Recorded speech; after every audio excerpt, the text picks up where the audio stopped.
My word of the year for 2024 was rest. How did I do? Let's discuss. Are you overwhelmed by motherhood and barely keeping your head above water?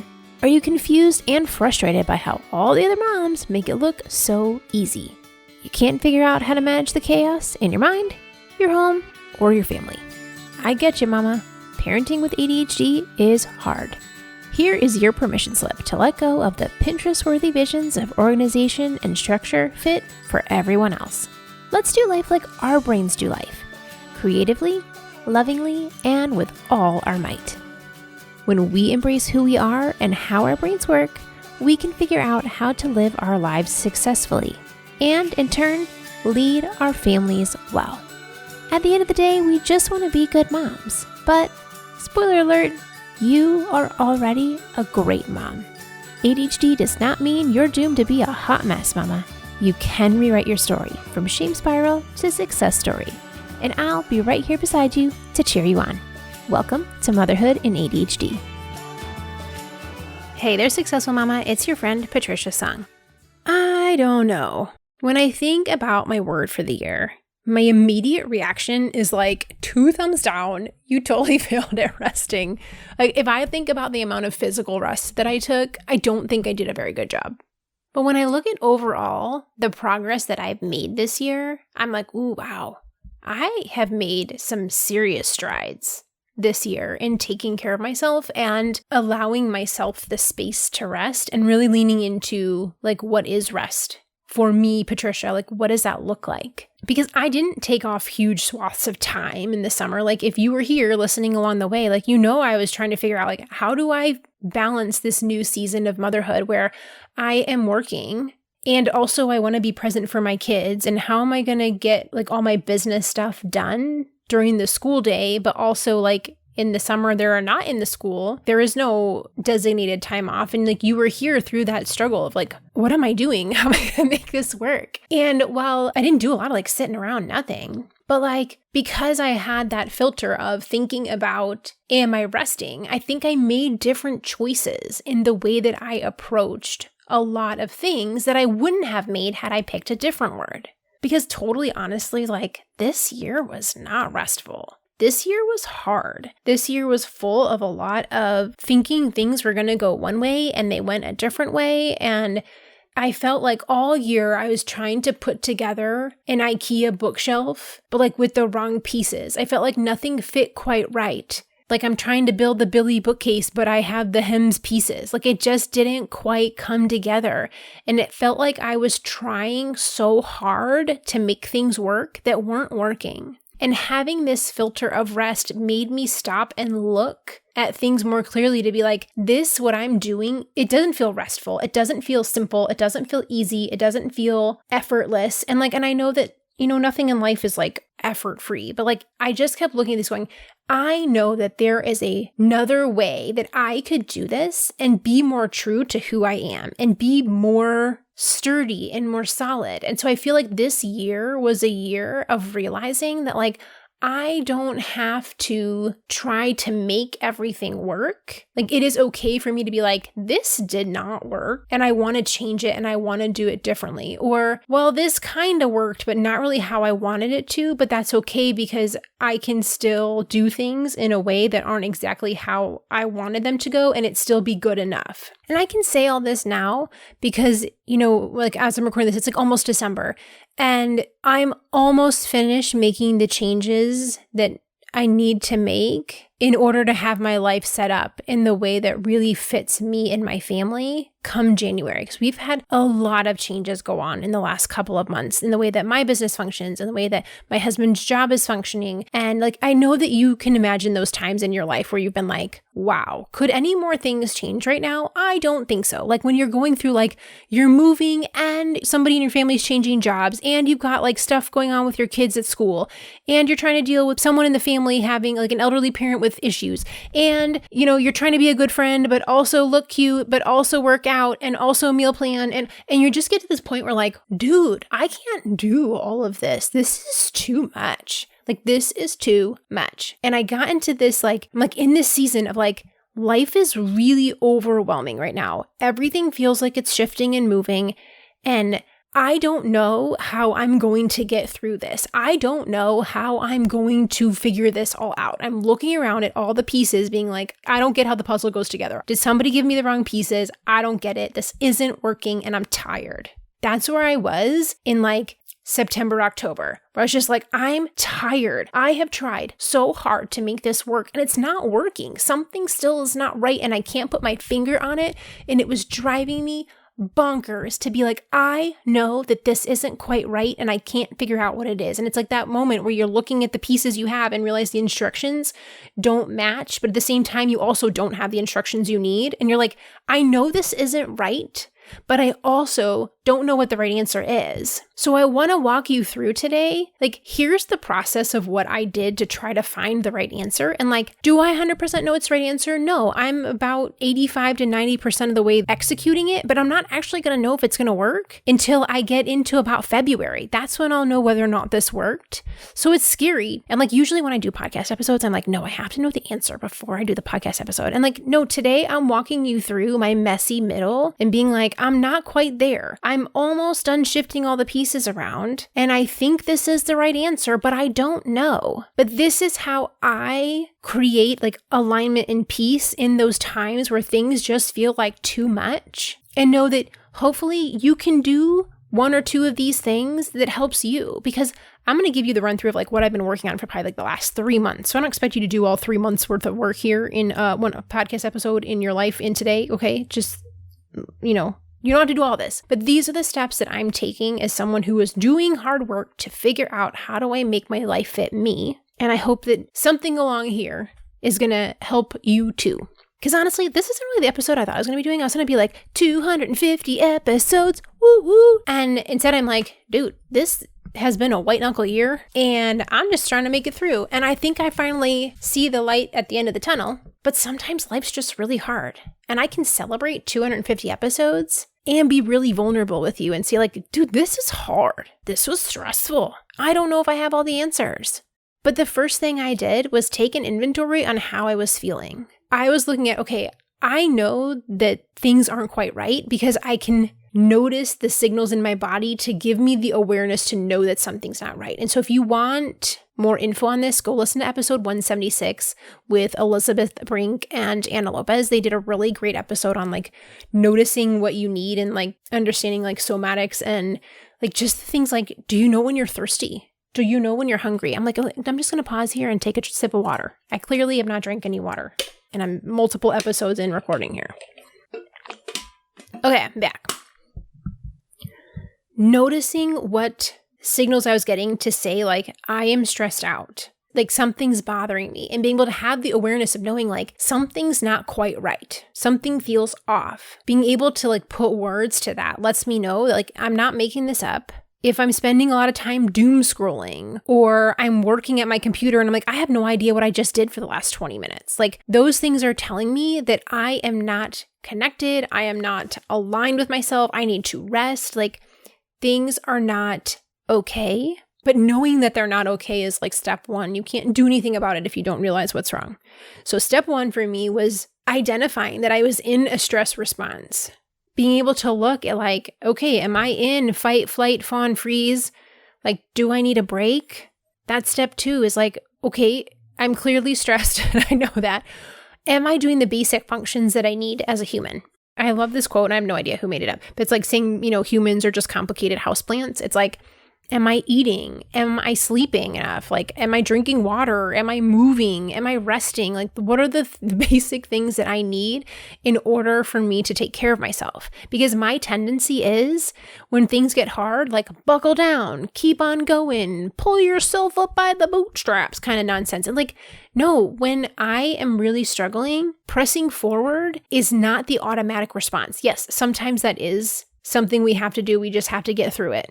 But that's not the only answer. Sometimes that answer is slow down, create space for things. Like one of the things that I realize, like my priority wise, is that I want to have space for friends and for impromptu conversations. And I realized like my schedule was so full that at one point in October, a friend asked me to meet for coffee. And the first date I had available was November 18th.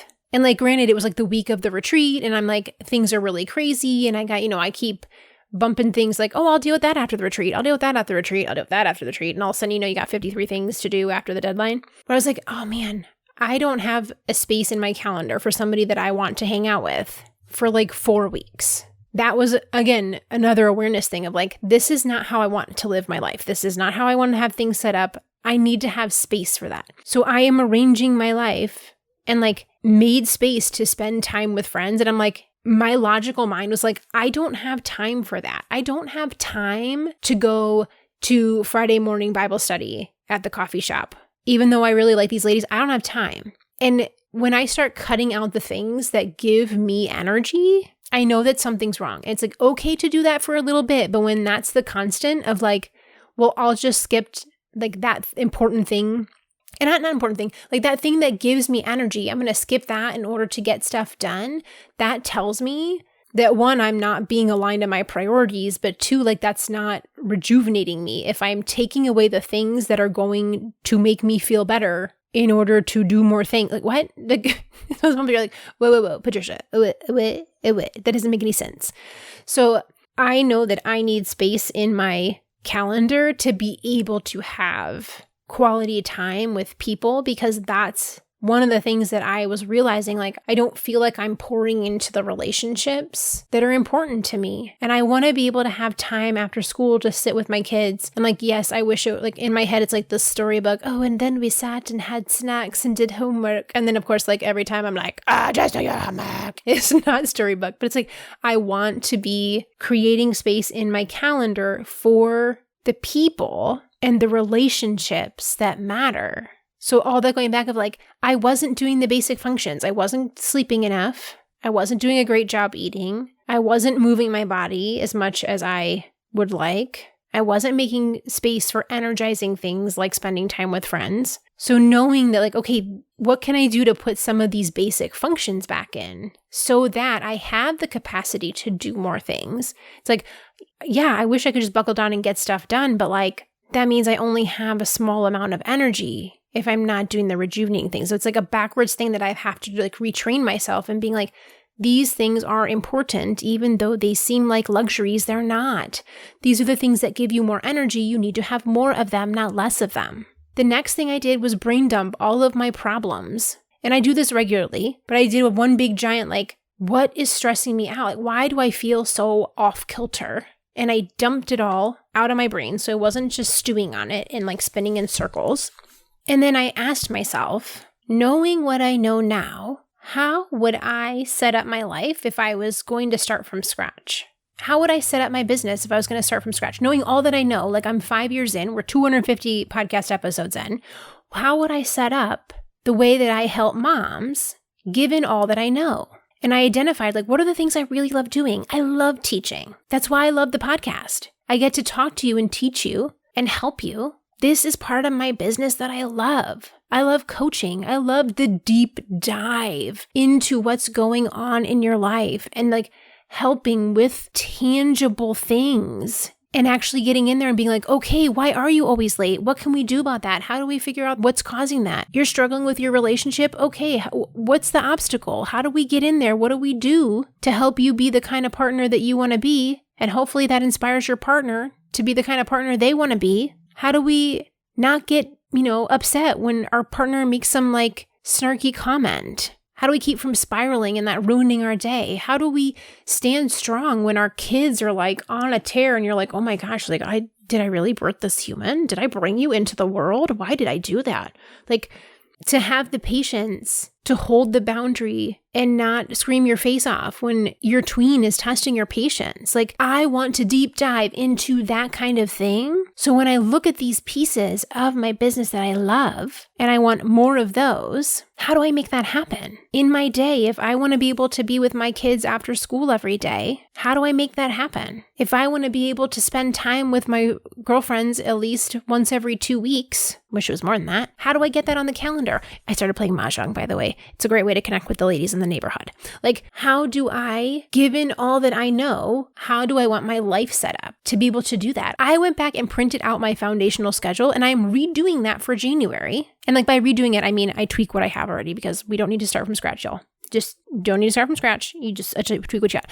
But like, I'm going back to like the basics of what I teach and being like, oh, right, Patricia, you have these skills. You were too overwhelmed to remember that you owned them in your brain. Let's go back and like, let's create these pockets of like where you know from your experience and your skills that are going to help you. Like asking myself that question of like, given what I know now, how would I start from scratch? I was able to identify the things that I love. And I also did a deep dive into my business. I mean, like, I got out like my business hat because, in case you didn't know, I was a business major in school, like, and figure out like, what are the things that are like working the best? Because here's the thing, what I do is work of the heart. This is work on the mission field. And like, there's nothing that I'm doing that's wasteful. There's nothing that I'm doing that's not good. Everything that I'm doing is being helpful. And I know that like as a mom who's trying to get all her work done during the school day, I only have so many hours. So I have to let go of some things that are really good in order to make space for things that are great. So I allow myself to like marinate on like, given all this information, I just marinated on it. And I let myself sit there and like let my brain, like not literally sit there, like I wasn't really sitting there. Like I gave myself time to just kind of let all that float around in my brain and let my brain kind of chew on it. And this is the point where I was going into the week of the retreat. And I was asking the moms there for feedback, like, what do you need? What do you want? Because like, part of me was like, do I just scrap the entire retreat? Like, is it worth all this effort? Like it's hard to coordinate all that stuff. Like I love it, but like, is that really like the best use of my time? If I only had this many hours in the school day, is that it? And like, I went into that weekend being like, I love this and questioning, like, is this what I'm supposed to be doing? And like, oh, wow, like the moms on the retreat, if you're listening, I love you so much. They gave me such good feedback and saying like, this is what's really important to us. What's important to us is having this community and this quality relationships on this weekend. Like we want to have more of that. How do we infuse that throughout the year? Like we want to see you coaching. We want to learn from that. We want things to be better. And the third part was like being themselves and allowing themselves to like be who they truly are, and that I create space for them to be themselves, which was like the best compliment ever. And they really mirrored back to me on what I really felt like what mattered, and like allowed me to see like my job is to be more Patricia. How do I be the best at like this deep, profound relationship and community and change in people's lives? That's what I'm really great at. Because for a long time, like when God asked me to start this podcast, he asked me to help as many moms as possible. And I thought that that meant helping like millions of people. And like, it may still be, I don't know that. That's the part about getting a mission. Sometimes they don't come with a lot of instructions. Like I thought though that I was supposed to be helping bazillions of people in more of like a wide way than a deep way. But like truly me, I am excellent at deep connection. Like when I meet someone new, I don't want to talk about the weather. I'm like, hello, tell me your deep-seated traumas. I would love to discuss. What do we have in common? How can we really like dig in and discuss like the good stuff, the deep stuff? Let's chew on it. Like I am not a surface person. So it gave me this chance to reflect back and ask for feedback from the people who matter to me. What really matters, and how do I be the most Patricia that I can be to make the most impact doing what I'm really naturally good at? And in that time to be like able to like marinate, I'm like, no, I don't want to get rid of the retreat. I love the retreat. I want to double down on the retreat. How do I make the retreat easier? How do I make it simpler? And by the way, I already booked the location for next year. I love it so much. It's so cute. Oh, and like it allowed me to say like, do more of what you love and like get rid of the hard stuff. Like if it's not like working excellently, get rid of it. Do more of what matters. And in that time of like letting myself marinate and getting feedback, so like feedback from the mamas about the retreat, talking to my husband about like, how do we make the changes in our home life work, and like getting all that together. It's like I gave myself this time to marinate on it. A lot of times when we have ADHD, we want to find the solution right now. And that's not always possible. I really wish it was. I like solutions right away. But like, it's okay to give yourself the time to marinate and like time to mourn. Like some of the things that I'm going to have to like take out of my business, like I love them. And it's okay to be sad that I'm not doing good things. But I have to let go of good things in order to make space for great things. And the same applies to being a mom. We don't have to be good at everything. But can we be really great at the stuff we're really great at? So while maybe you're not the best chef, can you be the best science project maker or the best bedtime story, but you don't have to be the best imaginative play person. You don't have to be great at all the things. Let go of the things that you're just okay at or terrible at or good at, and allow yourself to be really great at what you're great at. Anxiety can be debilitating, and oftentimes it's obvious. Stage fright, heights, claustrophobia, panic attacks. But anxiety can also be subtle. When you can't fall asleep at night, thinking about your sick parent or your teen who's struggling making friends. It can be helicoptering around your toddler at the playground, or not listening to your partner because you're in your mind spiraling about your kid's school struggles. People with ADHD can hyperfocus on these worries to the point where your worry takes center stage. But what you really want to be is present in the moment, more carefree, feeling lighter, having that space and the freedom to be the fun mom that you thought you would be. If you're ready to feel more relaxed and calm every day, join me in my upcoming event, the ADHD Anti-Anxiety Workshop. In less than an hour, I will teach you 3 ways to stop anxiety in its tracks. It's time to let go of the grip anxiety has on your happiness, and for you to step into the main character role of your everyday life. Cherry on top, it's free. For now. It will be a paid course shortly after, so sign up while there's still no charge. Head over to patriciasung.com/workshop and sign up for this event. Now, if it is after the event, still head over to that link. It'll have the information on how to get the workshop and see whatever new workshop I have coming for free.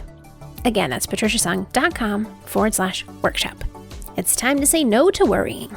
The workshop is taking place on January 23rd, that's a Thursday, at 11 a.m. Central, which is noon Eastern. And sometimes we still have to do those things that we're not super excited about, but can we just do them in a good enough way? Is that possible? Are frozen foods a doable thing for meal plans? Great. I'll find the healthiest option of frozen foods, and we're going to do that because that's the easiest way to be passable on healthy foods, but I'm not a chef and I don't want to spend a lot of time doing that. So in this time of marinating and mourning, I focused in on identifying my goals and my priorities. That's what allowed me to say hey, I'm cool with frozen chicken nuggets as long as we had some vegetable in there, because I decided that my priority was everybody got fed and they ate some vegetables. Cool. We were not built to do everything all at once. So when we identify our priorities and our values, that allows us to focus in on what really matters. Because it also gave me the reminder that I was operating out of this scarcity mindset of I don't have enough time to get all this done. There's too many things going on. There's no way I can do it all. And I kept focusing on all the things that were too much to do. And I didn't have time. And instead I said, you know what? God gave me this mission. So he's going to also give me the resources to do it. He's not setting me up for failure. So even though I feel I don't have enough time to get all this done, I think I'm going to change the way I'm thinking about it. I am choosing to say that I have enough resources to get done the things that are most important. And it's okay to let go of the things that aren't that important. And I can do this. So I went in to making the plan, which is the next thing, making the plan, considering what I can change, what I can't change, what do I want, what do I not want, and making that plan based on all that stuff that I had just thought about. Because while I asked myself the question of okay, well, knowing what you know now, how would you create your business from scratch, given all of your experience? There's still some things you can't get rid of. Part of me would love to travel the world and take my kids around and homeschool them and see the whole world. But right now, my mother-in-law's in the last stages of Alzheimer's, and we have ordered our lives around the fact that we want to spend as much time with her while she still kind of has some of her personality sort of left. And there's not that much time left before she's not going to know who we are at all. So we have ordered our lives in the way that we can be here in Houston and spend as much time with her as we can, because we know we don't have a lot of time left. So I'm still taking that into consideration as I'm making my plan. I'm not moving to Bali. That dream is not happening right now, and that's okay. So as I go into this plan, considering these are the things I can't change, but these are things I can. There's what I want, what I don't want. And I gave myself a deadline for that decision. I had to, by the end of October, figure out how I was going to make my team work with less hands. And I was going to figure out, this is how I can order my business to be able to do it within the school hours, knowing that I'm going to have less help. knowing like I can always change that decision later. It's okay. But I think one of the places we really struggle as women with ADHD is trusting that we're making the decision given the information that we have. We don't trust our own decisions. And there's so much of a domino effect that happens when we don't trust our own decisions. There's the flip-flopping and the, well, I don't know, maybe I should do this, maybe I should do that. And then getting mad at yourself if that wasn't the quote right decision. But I know that right now I'm making the best decision I can given the information that I have. I can always change it later if I get more information, but right now I trust that this decision is the right one. And I know that because I listen to myself. I know my signals for knowing of when I'm in alignment and when I feel solidly about something. And when I have, made sure that I considered my values and my priorities, and I know when I'm making a good decision, given what I have. It's not possible for us to have all the information until after the fact. So I trust that I know what it feels like when I'm making a good decision for me, and I can always change it later if I need to. From there, the next step was writing out the steps of those projects. What are the things that need to change in order to make those happen? I use Lizzie Goddard has the magical 3 lists when she sets out on a project. If it's a free resource of hers, I'll link it. If it's something that's in one of her paid classes, I will obviously not link it, but maybe I could figure out how to link to wherever you can buy that. But she looks at the 3 list of how, when you get a project done, this is like the bare bones must get done for it to be like considered like done, or like if it's a new product you're offering, like it's now for sale, right?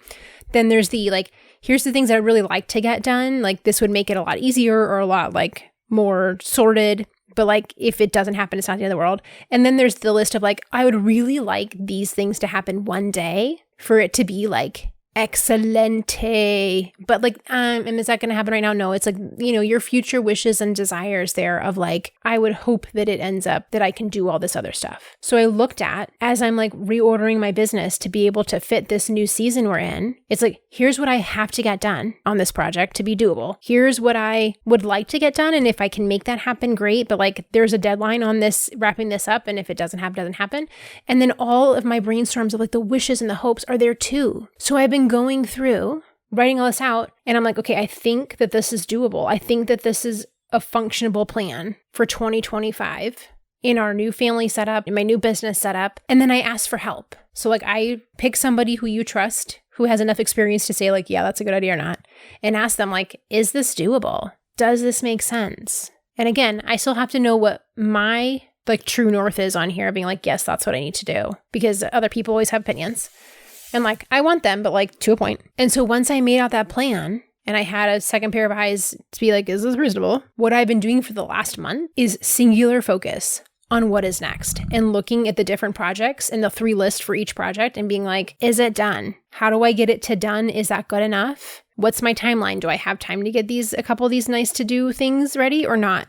And move along. So when I look at like what's coming up, I'm like, how did I incorporate more teaching into what I'm doing? I've got my annual birthday sale coming up next week. So you'll listen to next week's podcast about that. That's on my, like, something that I teach. And I've got the anti-anxiety workshop coming up in January. That's free for the original, like, airing of it. And I know that, like, I can do this teaching that I love. Every few months, I can do another workshop. Some of them are going to be free so that I can still help as many people as possible who don't have access to resources. It's like, I've got the podcast with free resources. I'm going to have some free workshops, and knowing that like I'm in alignment with my heart and being able to help as many people as possible is to make sure that I'm offering quality free resources as much as I can. Ooh, so go sign up for that workshop if you haven't. It's patriciasung.com/workshop. It's the ADHD anti-anxiety workshop. It's January 23rd. It's going to be awesome. And it's just free that one time. It's going to come back as a course probably like in February. It won't be like, it'll be less than $100, but like if you need that free support, go sign up now. And then if not, you can go buy it later. Support the cause, y'all.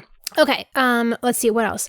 The retreat. I'm like, I have doubled down on the retreat. I've already booked the next year location. It's going to be October 10th through 12th.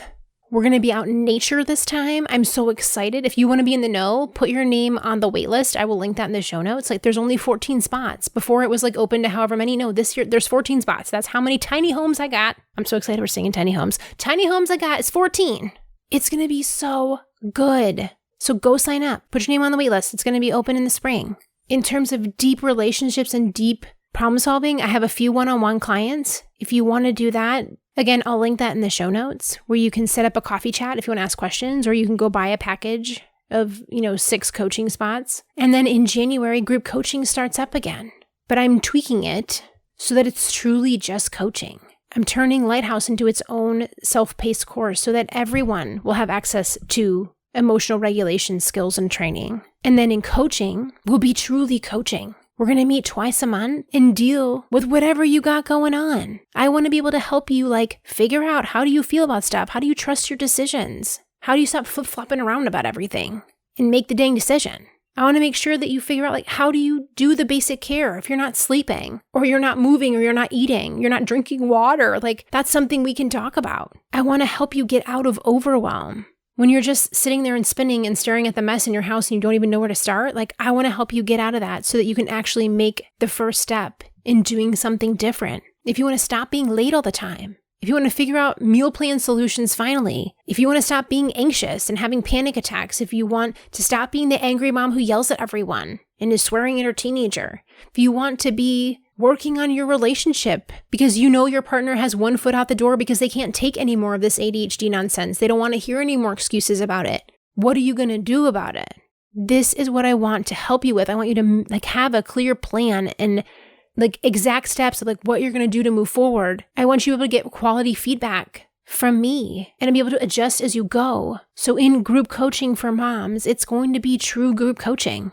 And we will tackle whatever's going on because I want you to be able to make huge strides in those issues quickly. And then you're able to listen to what the other moms are going through too and be able to incorporate that in as you need.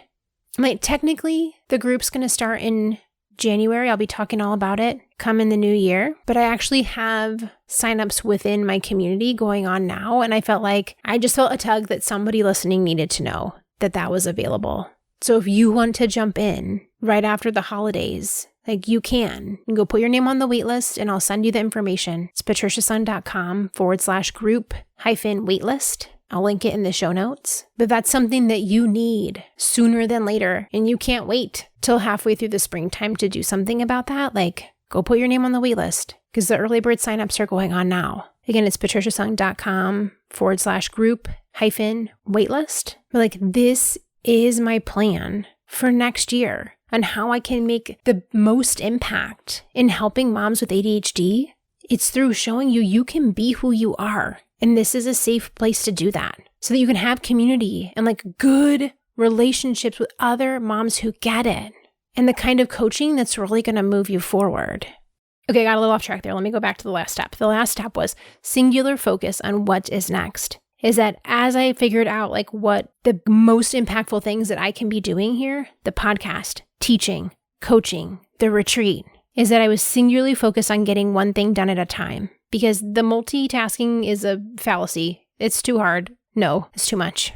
So for example, when I was booking the retreat, I went that treat, start to finish, everything's ready to go. But sometimes singular focus meant I'm going to write all the emails I'm going to send this week. And they might have been about different things. But I'm writing, all the emails for the whole week at one time. So singularly focusing on what thing needs to get done next and not looking at the 47 other things on the to-do list. It's as I was looking through how am I going to rearrange my whole dang life in 2025, it was really overwhelming. That's why I was so frustrated is that I had to rearrange so many pieces of my life. It wasn't just work. It wasn't just my family. It was so many different things. And if I looked at the whole list of 100 things that need to get done, it's too much. But if I just look at, okay, here's the next step or here's the next project, I'm only looking at this one thing right now. Even if the focus was a 2-hour focus or a 1-day focus or a 1-week focus, the fact that I was just look at this one thing, you don't have to solve all the problems today, allowed me to get more done in the last month than I think I have probably all year trying to figure out how to make the not quite fitting puzzle pieces work. And that would actually be the last step is celebrating what I have done. When we have ADHD, a lot of times we don't celebrate. We don't stop to be wow, I did a good job. I put on an awesome retreat. I'm publishing episode number 250. I have done some amazing things this year. And stopping to recognize, hey, there's 1 million downloads for this podcast. That's worth celebrating. And not getting caught up in the what I could have done or what I should have done. but reminding myself that what I did was really good. It was great. It was wonderful. It was important. It mattered. It had impact. It does have impact. That's the final step I'll leave with you, is appreciating what you've done, because you have done a lot of stuff. And yes, there's always going to be more that you want to do, but you've done some really great work this year. You've loved your family well. You've spent quality time with the people who matter. And we're not going to put the caveat on of like, well, but I could have done this, or I could. No, we're just going to celebrate. I can celebrate that after 250 episodes, I know that I have created so many free resources for you. I've been able to touch thousands of moms, and I will continue to have quality free resources available so that all moms have quality support they can access.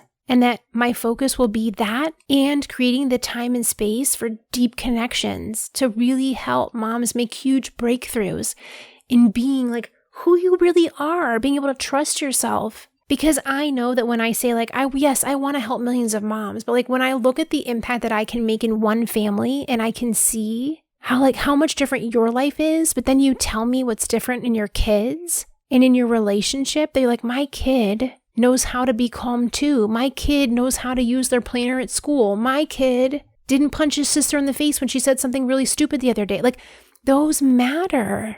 And like my impact on one family is rippling out into thousands. So like the work that you're doing in your family ripples out to your kids and your partner and your community, and it continues to make a difference. And that when I'm pouring in that deep work, I am helping millions of moms. When you write me sweet notes and tell me like, well, I was telling my friend about this, and so she ended up taking care of herself too. Like, what? Your impact means so much. And I am so lucky that I can live out my dreams every day, even when it's so hard and it's so overwhelming. Even when I look around and go, I have no idea how I'm going to get all this done. It does not seem humanly possible. But that I'm going to put that panic mentality aside and be like, you know what? I don't know how I'm going to do all that, but I'm not going to put the energy towards wondering how I'm going to get it all done. And I'm going to put my energy into getting it done. What's that old saying? How do you eat an elephant? One bite at a time? Like, it is okay for you to pause and take a deep breath and say, I'm just taking one bite today. Because I too am stopping today to pause and take a deep breath and say, it's all worth it. And that's how I deal with it when life just feels like too much. Pause, take a deep breath. Letting it out slowly as you can on the exhale and say, it's worth it. It will all get done. Eventually, not today, but it'll all get done, and it's all worth it. I'll talk to you soon, Successful Mama. For more resources, classes, and community, head over to my website, motherhoodinadhd.com.